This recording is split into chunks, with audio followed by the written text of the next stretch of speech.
بسم اللہ الرحمن الرحیم بسم اللہ الرحمن الرحیم الحمد للہ رب العالمین والصلاة والسلام على اشرف الانبیاء والمرسلین وعلى آلہ واصحابہ اجمعین ومن تبعهم بإحسان الى یوم الدین یا ایہا الذین آمنوا اتقوا اللہ حق تقاته ولا تموتن الا وانتم مسلمون یا ایہا الناس اتقوا ربکم الذی خلقکم من نفس واحدہ وخلق منها زوجها وبث منهما رجالا كثيرا ونساء واتقوا الله الذي تساءلون به والأرحام إن الله كان عليكم رقيبا يا أيها الذين آمنوا اتقوا الله وقولوا قولا سديدا يصلح لكم أعمالكم ويغفر لكم ذنوبكم ومن يطع الله ورسوله فقد فاز فوزا عظيما اما بعد محترم حضرات اور پردہ نشین خواتین اسلام، نماز تراویح کے بعد روزانہ ہم اور آپ مختلف رسوم اور رواج کا تذکرہ جاری رکھے ہوئے ہیں۔ آج آپ کے سامنے تین ایسی رسومات کا یا رسوم کا، تین رسموں کا تذکرہ کروں گا یا تین قسم کے رواج کا جو ہمارے سماج میں پائی جاتی ہیں۔ الحمدللہ پہلے کے مقابلے میں اب ذرا کم ہے، پہلے بہت زیادہ عام تھی، اس کے مقابلے میں اب کم ہے، لیکن ابھی بھی ہو یہ رہا ہے کہ لوگوں کے اندر یہ رسم ہے یا کچھ اور لوگ مناتے ہیں تو منانے والوں کو غلط نہیں مانا جاتا، وہ یہ سمجھا جاتا ہے کہ ٹھیک ہے ہم نہیں کر رہے ہیں، کوئی کر رہا ہے تو کیا کر سکتا ہے۔ ایسی تین رسمیں ہیں جن کا تعلق بچے کے بچپن سے ہے یا اس کے لڑکپن سے اس کا تعلق ہے۔ ان میں سے سب سے پہلی رسم ہے جس کا تذکرہ میں کرنے جا رہا ہوں، وہ ہے بسم اللہ خوانی کی رسم۔ بسم اللہ خوانی کی رسم، ہو سکتا ہے آپ میں سے بہت سارے لوگوں نے نام نہیں سنا ہوگا، لیکن یہ ہے کیا رسم؟ اس رسم کے مطابق کوئی بھی بچہ یا بچی 4 سال 4 مہینے 4 دن کا جب ہوتا ہے، یعنی 4 سال 4 مہینے 4 دن کا جب ہو تو اس دن بچے کی کسی عالم کے پاس لے جا کر یا کسی بزرگ کے پاس لے جا کر بسم اللہ خوانی کروائی جائے، یعنی بچے سے بسم اللہ پڑھوائی جائے، یعنی یہاں سے بچے کی تعلیم کا گویا آغاز ہو رہا ہے، یہاں سے بچے کی گویا تعلیم کا آغاز ہو رہا ہے۔ بسم اللہ خوانی، خاندان فارسی میں پڑھنے کو کہتے ہیں۔ بسم اللہ خوانی کا مطلب یہ ہے کہ بسم اللہ پڑھوانا، بچے سے پڑھنے کی شروعات کرنا، بسم اللہ پڑھنے کی شروعات بچے کی کروانا، یہ جو ہے لوگ اس کا اہتمام کرتے ہیں۔ دیکھیے پہلی بات تو یہ ہے کہ اسلامی شریعت کی تعلیم یہ ہے کہ بچہ جب ابتدا میں چھوٹا ہو تبھی سے جب تک وہ اس کی عمر کے حساب سے نہ کوئی دن متعین ہے نہ کوئی عمر متعین ہے۔ کچھ بچے کم عمری میں بولنے لگتے ہیں اور کچھ بچے 2 سال کے بعد بولتے ہیں، کچھ بچے ابتدائی میں بڑے ذہین ہوتے ہیں، 3 سال کے اندر ہی اچھی خاصی ذہانت ہوتی ہے، اور کچھ بچے ذرا بڑے ہونے کے بعد دماغ ان کا کھلتا ہے، ان کی شخصیت ذرا کھلتی ہے۔ بچے پہ کوئی زبردستی نہیں، اس کا کوئی وقت متعین نہیں، اس کی کوئی ترتیب شریعت میں نہیں رکھی گئی۔ بچہ جب پڑھنے کے لیے سمجھنے کے قابل ہو جائے تو چھوٹی چھوٹی چیزیں اس کو سکھائی جائیں۔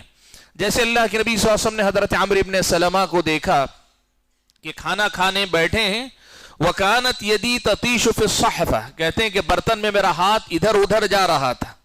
اللہ کے نبی صلی اللہ علیہ وسلم نے وہاں بچے کو سکھایا، کہا کہ یا غلام، اے بچے، سم اللہ، بسم اللہ پڑھو، وَكُلْ بِيَمِينِكَ، سیدھے ہاتھ سے دائنے ہاتھ سے کھاؤ، وَكُلْ مِمَّا يَلِيكَ۔ حضرت ابن عباس اللہ کے نبی کے پیچھے اونٹنی پہ سوار ہوئے، جب سواری کے قابل ہوئے تب اللہ کے نبی نے ان کو عقیدہ سکھایا، توحید سکھائی، اللہ ہی سے مانگو، اللہ ہی سے مدد طلب کرو۔ کہنا یہ ہے کہ شریعت مطہرہ میں ایسا کوئی وقت، کوئی دن، کوئی مہینہ یا بچے کی کوئی عمر ایسا کچھ متعین نہیں، اور اس کی شروعات کرانے کے لیے باقاعدہ کسی عالم دین کے پاس لے جانا یا پھر کسی بزرگ کے پاس لے جانا، اس کی بھی کوئی ضرورت نہیں ہے۔ سب سے پہلے ماں باپ خود بسم اللہ کہیں، بسم اللہ بچے کو سکھائیں، خاص طور پہ جب بچہ پینے لگے، کھانے لگے، تلقین کریں۔ اور آپ دیکھیے ہمارے اور آپ کے گھروں میں تجربے سے ہم یہ دیکھتے ہیں 4 سال 4 مہینے 4 دن تو بہت دور کی بات ہے، 2 سال کا بچہ یا بچی الحمدللہ بسم اللہ بولنے لگتی ہے، بسم اللہ بولنے لگتی ہے، کرنے لگتی ہے۔ تو یہ جو رسم ہے بسم اللہ خوانی کی کہ 4 سال 4 مہینے 4 دن ہو تب اس کی بسم اللہ پڑھائی جائے اور تعلیم کا گویا آغاز کیا جائے، یہ درست نہیں۔ اب یہ پڑھانے والے بھی کبھی صرف بسم اللہ پڑھاتے ہیں، اور بعض جگہ یہ بھی پتا چلا کہ بسم اللہ کے ساتھ بچے کو کلمہ اس وقت پڑھایا جاتا ہے، کلمہ تلقین کر کے پڑھایا جاتا ہے، اور بعض جگہ یہ بھی سنا کہ بسم اللہ اور کلمے کے ساتھ ساتھ سورہ علق، اقرأ بسم ربک الذی خلق، یہ جو پہلی سورت جو نازل ہوئی، یہ سب سے پہلی سورت بچے کو پڑھائی جاتی ہے، کوئی ترتیب نہیں۔ یعنی سورہ فاتحہ میں بسم اللہ آپ اگر شروع کر رہے ہیں، قرآن بھی پڑھانا چاہ رہے ہیں تو سورہ فاتحہ سے شروعات کیجئے، وہ فاتحۃ الکتاب ہے، وہ کتاب کا آغاز اس سورت سے ہوتا ہے۔ یہ سورہ علق سب سے پہلے آسمان سے اتری، اس لیے اس سے شروعات کریں گے، اس کی کوئی حیثیت نہیں۔ اب ایک تو یہ رسم بے بنیاد ہے، اور اس رسم کے ساتھ جڑی اور بہت ساری رسمیں، جیسے گھر کو سجانا، یعنی جس دن گھر میں کسی بچے کی بسم اللہ، بچے یا بچی کی بسم اللہ خوانی ہو رہی ہے، اس دن گھر کو سجانا۔ کچھ لوگ صرف گھر کو سجانے پہ نہیں اہتمام کرتے، مٹھائی تقسیم کرتے، خاندان میں، پڑوس میں، رشتہ داروں میں دور دور تک مٹھائی کے ڈبے تقسیم کرتے ہیں کہ میرے بچے کی بسم اللہ خوانی ہوئی۔ کچھ لوگ تو باقاعدہ اس سے آگے بڑھ کر ضیافت کرتے ہیں، باقاعدہ اچھا خاصا پکوان پکا کر لوگوں کے درمیان کھلاتے ہیں، اور کچھ لوگ بچوں کے لیے یا دوسروں کے لیے تحفے تحائف کپڑوں کا انتظام کرتے ہیں، اس موقع پر آنے والے تحفے لا کر بچے کو دیتے ہیں، کرتے ہیں۔ دیکھیے ایک بات یاد رکھیے، کبھی بھی شروعات کیجئے بچے کی خوشی کے لیے آپ جو ہے اسے تحفہ دے دیجئے، انعام دے دیجئے، یہ سب چیزیں شریعت میں اچھی، لیکن ان سب کو جوڑ کر ایک شکل دے دینا اور اسے بسم اللہ خوانی کی رسم قرار دینا، اسلامی شریعت کی نظر میں ایک بے بنیاد عمل ہے، ایک رسم ہے جو ہمارے سماج میں چلی آئی ہے۔ اب ہو سکتا ہے لوگ 4 سال 4 مہینے 4 دن کا حساب نہ رکھتے ہوں، لیکن بہت سارے لوگ یہ ضرور کرتے ہیں کہ جس دن بسم اللہ پڑھوائی عالم کے پاس، مولانا کے پاس بھیجے، اس دن یہ رسم کر لیتے ہیں، تب بھی یہ بسم اللہ خوانی کی رسم ہے۔ یعنی اگر آپ اسے باقاعدہ ایک رسم کے طور پر کہ آج سے میرے بچے کی تعلیم کا آغاز ہو رہا ہے، اس لیے ہم باقاعدہ ایک اہتمام کریں گے، دعوت کریں گے، ضیافت کریں گے، مٹھائی بانٹیں گے، یہ سب رسم و رواج ہیں۔ صحابہ تابعین تبع تابعین نے اپنے بچوں کو پڑھایا لکھایا، اس طرح نہیں کیا گیا۔ اصل میں مسئلہ ہوتا کیا ہے، لوگ اس قسم کی رسومات کو بزرگوں سے جوڑ لیتے ہیں، اولیاء کرام سے جوڑ لیتے ہیں۔ جیسے اسی بسم اللہ خوانی کی رسم کے متعلق یہ لکھا ہے کہ بعض اولیاء اس کی نصیحت کیا کرتے تھے کہ بچوں کو اس طرح کیا کرو۔ شریعت مطہرہ دلیل چاہتی ہے، تابعین تبع تابعین، بخاری مسلم، محدثین یا فقہاء امام ابو حنیفہ مالک شافعی یا کوئی نیک بزرگ مفسر کوئی بھی آئیں، اگر وہ کوئی مسئلہ بتاتے ہیں، شریعت کا مسئلہ ہے تو دلیل ہونی چاہیے، اور شریعت کا مسئلہ نہیں ہے تو پھر لوگوں کو اس کا پابند کرنا یا اس کی تلقین کرنا یہ درست نہیں ہے۔ تو یہ پہلی رسم ہے 3 رسموں میں سے جو ہمارے اور آپ کے سماج میں رائج ہے، جسے بسم اللہ خوانی کی رسم کہا جاتا ہے۔ اور دوسری رسم ہے جس کا تذکرہ آج کے درس میں آپ کے سامنے کرنا چاہتا ہوں، وہ ہے جو لڑکوں سے متعلق ہے، ختنہ کی رسم۔ ختنہ کی رسم الحمدللہ پہلے کے مقابلے میں یہ رسمیں گھٹ گئی ہیں۔ میں نے جسے کہا نا ابتدا ہی میں کہ یہ رسمیں پہلے کے مقابلے میں کم ہو گئی ہیں۔ شریعت مطہرہ کی نظر میں ختنہ کا ایک عمل جو ہے ایک فطری عادت ہے، انسان کی فطری خوبیوں میں سے۔ نبی علیہ السلام نے ایک حدیث میں کہا 5 من الفطرہ، 5 باتیں فطرت میں سے۔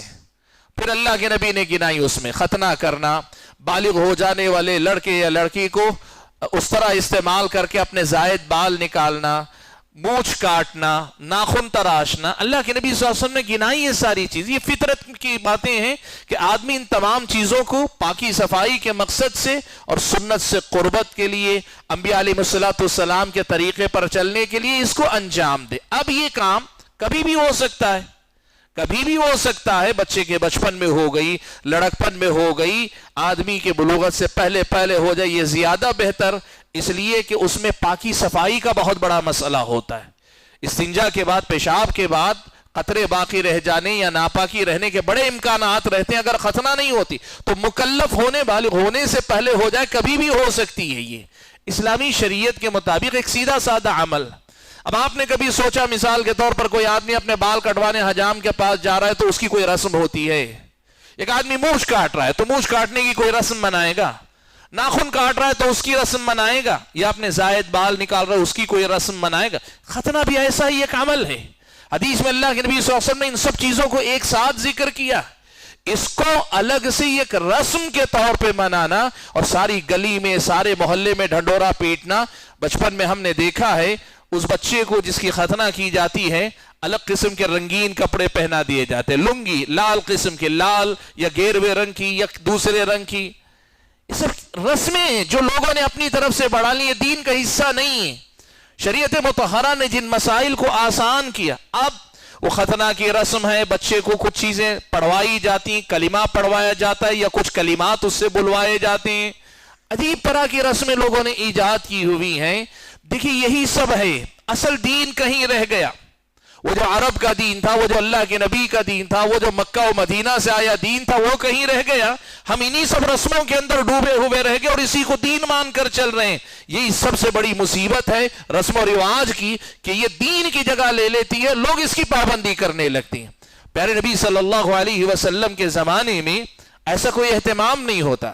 مسند احمد کی ایک روایت ہے، سند ضعیف ہے، ورنہ یہ بہت بڑی دلیل اس بات کی ہوتی۔ حضرت عثمان ابن ابی العاص رضی اللہ تعالیٰ عنہ کہتے ہیں کہ پیارے نبی صلی اللہ علیہ وسلم کے زمانے میں نہ تو ہم جو ہے ختنے کی کسی دعوت میں شریک ہوتے تھے اور نہ ہی وہ کوئی دعوت ہوتی ہی تھی وہاں پر۔ نہ تو ختنہ کی کسی دعوت میں ہم جاتے تھے، نہ کوئی دعوت کرتا ہی تھا اس زمانے کے اندر۔ حدیث مسند احمد کی ہے، روایت ضعیف ہے۔ میں نے کہا نا کہ اگر یہ روایت صحیح سند سے ثابت ہو جاتی تو یہ دو ٹوک حکم ہوتا کہ نہ صرف یہ کہ رسم ہے، بلکہ اللہ کے نبی صلی اللہ علیہ وسلم کے طریقے کی خلاف ورزی ہے۔ اور حقیقت یہ ہے کہ یہ ایک فطری عادت ہے، جس طرح بقیہ کام اس کے وقت پر خفیہ طور پہ کر لیتے ہیں۔ آدمی ناخن کاٹ لیتا ہے، آدمی دوسری ضرورتیں پوری کر لیتا ہے، اپنی مونچھ کاٹ لیتا ہے، اپنے اپنے وقت پر ضرورت کے حساب سے۔ ختنہ کا معاملہ بھی گھر کے اندر بچے کے ساتھ ہو جانا چاہیے۔ اسے سارے خاندان کو، بستی کو ڈھنڈورا پیٹ کے دکھانا یہ کوئی صحیح طریقہ نہیں۔ یہ دوسری بڑی رسم ہے جو ہمارے اور آپ کے سماج میں رائج ہے۔ تیسری ایک اور رسم ہے، یہ رسم پردے میں ہے، اور یہ رسم خاص طور پر لڑکوں کے بارے میں کم ہے، لڑکیوں کے بارے میں زیادہ ہمارے سماج۔ وہ ہے ان کی بلوغت کو پہنچنے پر رسم منانا۔ لڑکا یا لڑکی جب بالغ ہوتے ہیں اس وقت کچھ رسمیں منائی جاتی ہیں، خفیہ ہیں، زیادہ لوگوں میں اس کا چرچا نہیں ہوتا، اور لڑکوں کے بارے میں عام طور پہ نہیں ہوتا، لیکن لڑکیوں کے بارے میں اس کا چرچا ہوتا ہے۔ اور باقاعدہ چرچا کا مطلب گھروں کے اندر داخلی طور پر اہتمام ہوتا ہے، اور منانے والی خواتین اس رسم کو بھی مناتی ہیں۔ خاندان قبیلے کے اندر رسمیں منائی جاتی ہیں، پکوان پکتے ہیں، مختلف قسم کی چیزیں ہوتی ہیں۔ دیکھیے یاد رکھیے گا، اسلامی شریعت کی نظر میں یہ عمر کے مراحل ہیں۔ لڑکی کا یا لڑکے کا اس عمر کو پہنچ جانا، اس وقت اس کی تربیت کیجئے، اسے یہ سمجھائیے کہ آج تک تم غیر مکلف تھے، آج سے تم شریعت کے مکلف ہو گئے، دین کے مکلف ہو گئے، ہر چیز کا تمہیں حساب دینا، یہ سکھائیے۔ یہ ممکن ہے، لیکن اسے رسم کے طور پہ منانا، طرح طرح کے پکوان پکانا، باقاعدہ لباس خصوصی قسم کا پہنانا۔ بعض علاقوں میں سنا وہ چوٹی پہنانا کہتے ہیں، پھول کی چوٹی بنا کے پہناتے ہیں، بچی اگر بڑی ہو گئی تو چوٹی پہنائی جاتی۔ یہ سب کہاں کی رسمیں ہیں؟ یہ سب کہاں کی رسمیں ہیں جو ہمارے اور آپ کے سماج میں چلی آئی ہیں؟ تو یہ جو رسمیں ہیں، میں نے جیسے کہا لڑکوں کے بارے میں زیادہ نہیں یہ رسم، تیسری رسم، لیکن لڑکیوں کے بارے میں بہت سارے سنتے ہیں کہ یہ ساری رسمیں ہوتی ہیں۔ یاد رکھیے گا یہ تینوں قسم کی رسمیں، خاص طور پر میں نے کہا نا کہ بہت سارے ننیال والے، یعنی لڑکی اگر عمر کو پہنچ رہی ہے، ننیال والے بلا کر لے جاتے ہیں چوٹی پہنا کر، ہمارے ہاں چوٹی پہنانا کہتے ہیں، یعنی پھول کی بنی ہوئی باقاعدہ چوٹی وہ سر پہ جو پہنائی جاتی، پہنا کر بھیجتے ہیں۔ بعض جگہ تو گھر میں بٹھا کے صحرا وہرا پہنا کے باقاعدہ رسم منائی جاتی، اس کی گود میں جو ہے پیسے، تحفے، تحائف دیے۔ یہ سب چیزیں اسلامی شریعت کا حصہ نہیں ہیں۔ یہ وہ رسمیں ہیں جن میں لوگ الجھ گئے، جسے لوگوں نے دین کا درجہ دیا ہوا ہے۔ شریعت مطہرہ میں ان تمام رسوم کی کوئی حیثیت نہیں، اور ان کی اسلامی شریعت میں ان کا کوئی اعتبار نہیں ہے۔ میں نے جیسے کہا یہ 3 رسمیں میں نے آپ کو بتائی، جانکار حضرات یہ بات جانتے ہیں، جتنا میں نے بتایا اس سے زیادہ کرتے ہیں لوگ، اور بھی بہت ساری تفصیلات ہیں۔ میں واضح الفاظ میں کہہ رہا ہوں، ہمیں جتنا معلوم ہم اتنی پہ بات کر رہے ہیں، جو ہمیں نہیں معلوم ہے اس سے آگے بہت کچھ ہے۔ آپ میں سے بہت سارے حضرات ہو سکتا ہے جانتے ہوں گے، اگر یہ رسمیں آپ کے علاقے، آپ کے خاندان، قبیلے یا آپ کے اپنے گھرانے میں رائج ہیں۔ کہنا یہ ہے کہ یہ تمام رسمیں اسلامی شریعت سے ان کا کوئی لینا دینا نہیں، اور دوسری طرف یہ وہ رسم و رواج ہیں جسے لوگوں نے قریب قریب دین کا درجہ دیا ہوا ہے۔ شریعت مطہرہ میں اس کی کوئی گنجائش نہیں۔ یہ وہ رسم و رواج ہیں جو غیروں سے لی گئی ہیں، اسلامی شریعت میں ان کی کوئی بنیاد نہیں پائی جاتی۔ تو آج کے درس میں نے آپ کے سامنے بچپن، لڑکپن یا جوانی تک ہونے والی رسموں میں سے 3 بڑی رسموں کا تذکرہ کیا۔ بسم اللہ خوانی کی رسم آپ کے سامنے میں نے ذکر کی، دوسری بلوغت کے مسئلے کا میں نے تذکرہ کیا، اور تیسری رسم جس کا میں نے آپ کے سامنے تذکرہ کیا وہ ہے ختنہ کی رسم۔ ان تینوں رسومات سے اپنے آپ کو، اپنے گھرانے کو یا آئندہ آنے والی نسلوں کو بچا کر کتاب و سنت کا وہ جو فطری طریقہ، سادہ طریقہ، آسان طریقہ اور بہت ہی مختصر طریقہ ہے کسی بھی کام کا، اسے سیکھ کر اس کے مطابق عمل کرنے کی کوشش کریں۔ اللہ تبارک و تعالیٰ سے دعا ہے کہ اللہ تعالیٰ ہم اور آپ کو کہنے اور سننے سے زیادہ ان رسومات کو سمجھ کر ان سے بچتے ہوئے اپنی زندگی گزارنے کی توفیق عنایت فرمائے۔ آمین۔ وآخر دعوانا ان الحمد للہ رب العالمین۔